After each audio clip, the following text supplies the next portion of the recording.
જય શ્રી કૃષ્ણ મિત્રો, આજે આપણે બનાવશું ચૂરમાના લાડુ.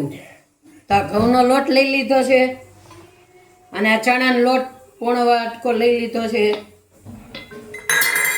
અને પોણો વાટકો રવો લઈ લીધો છે. અમે મોણ માટે તેલ નાખશું આપણે મુઠ્ઠી પડતું. આપણે મિક્સ કરી લેવાનું.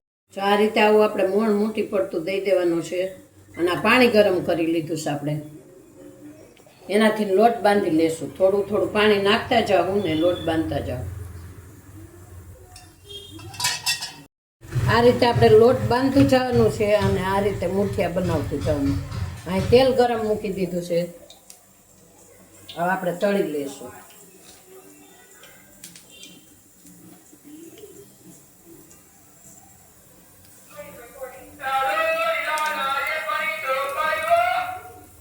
મુઠિયા તળાઈ ગયા છે. આ રીતે બધા બદામી કલરના તળી લેવાના છે.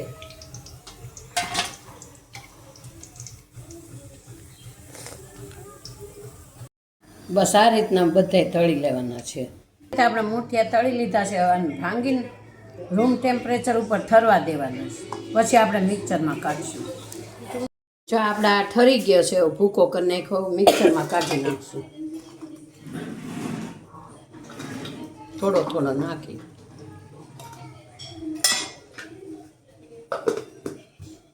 આ રીતે ભૂકો કરી લેવાનો છે. ચણામાં ચાળ બહુ ફેરવવાનું નથી, નતર ચીકણા લાડવા થઈ જાય. જો આપણે આ રીતે ભૂકો કરી લીધો મિક્સરમાં બધું. અને હવે આપણે પાઈ લેવું. તો પહેલાં થોડું ઘી મૂકીને કાજુ ને બદામ તળી લઈશું.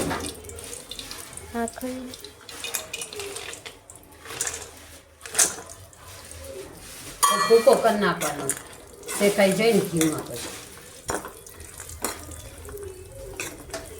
લેવા માટે આપણે ઘી ગરમ મૂકી દીધું છે.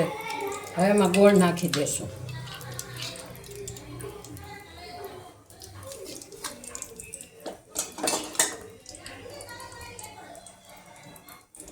આ થોડીક આપણે ખાંડે દળી લીધી છે અને ગોળની પાઈ લઈ લઈશું.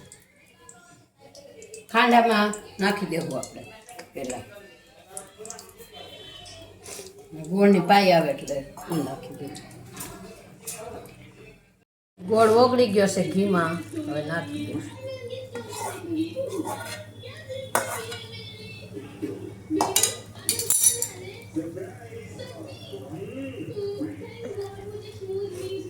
ઘી ઘટે તો નાખવાનું છે.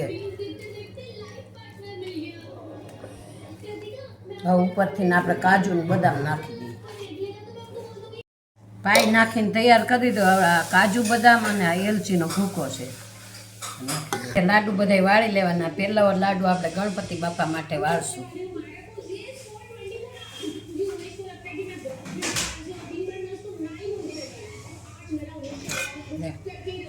આ પહેલો લાડુ આપણે ગણપતિ બાપાને. આ રીતે આપણે બધા લાડવા વાળી લેશું. આ પહેલો લાડુ ગણપતિ બાપાને ધરાવવા માટે.